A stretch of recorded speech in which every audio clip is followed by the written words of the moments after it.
الاسم مرحلة رومانسية جدا.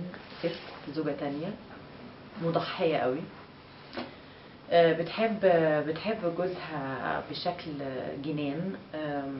عندها انه الدنيا معاه في كوم، وحياته لازم تبقى مظبوطه في كوم تاني. وطبعا ما هو في الاسم ده كان فرصه بالنسبه لي جميله جدا. اشتغلت فيه مع عمالقه في التمثيل، استاذ سميرة احمد، استاذ محمود ياسين.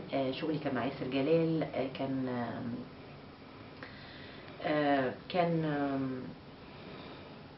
المخرجة أستاذة رباب حسين. عمل الشغل كتير قوي أستاذة رباب حسين برضو في الشغل معايا. الدور كان رومانسي قوي، حالم، مضحي.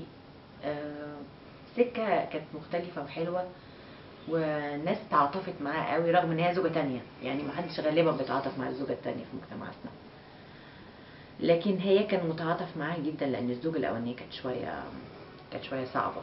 وبعدين برضو زوجي اللي هو ياسر جلال كان برضو شخصية وصولية وانتهازية في حاجات كتيرة، فكنت أنا اللي واقعة في النص. فكان الدور طالع إنك أنتي بتضحي وبتعملي وبتحبي، وفي نفس الوقت اللي حواليك كلهم مختلفين عنك. فكانت ظاهرة قوي الحتة بتاعت ال